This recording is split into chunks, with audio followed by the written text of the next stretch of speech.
বাংলাদেশে রাজনীতি করতে হলে পাকিস্তান পন্থা বাদ দিতে হবে বলে মন্তব্য করেছেন অন্তর্বর্তী সরকারের তথ্য ও সম্প্রচার উপদেষ্টা মাহফুজ আলম। তিনি বলেন, ৭১-এর প্রশ্ন মীমাংসা করতেই হবে, যুদ্ধাপরাধের সহযোগীদের ক্ষমা চাইতে হবে।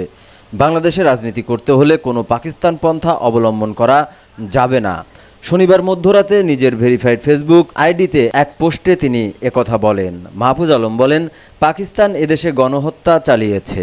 পাকিস্তান অফিসিয়ালি ক্ষমা চাইলেও তদুপরি আবারও ক্ষমা চাইতে রাজি হলেও যুদ্ধাপরাধের সহযোগীরা এখনও ক্ষমা চায়নি। ইনিয়ে বিনিয়ে গণহত্যার পক্ষে বয়ান উৎপাদন বন্ধ করতে হবে। জুলাইয়ের শক্তির মধ্যে ঢুকে স্যাবোটাজ করা বন্ধ করতে হবে। সাফ দিলে আসতে হবে। তিনি বলেন, মুজিববাদী বামদের ক্ষমা নাই। লীগের গুম খুন আর শাপলায় মোদিবিরোধী আন্দোলনে হত্যাযজ্ঞের মস্তিষ্ক এরা 36th ডিভিশন। জুলাইয়ের সময়ে এরা নিকৃষ্ট দালালি করেও এখন বহাল তবিয়তে আছে। আজ পর্যন্ত মুজিববাদী বামেরা কালচারালি ও ইন্টেলেকচুয়ালি জুলাইয়ের সাথে গাদ্দারি করে যাচ্ছে।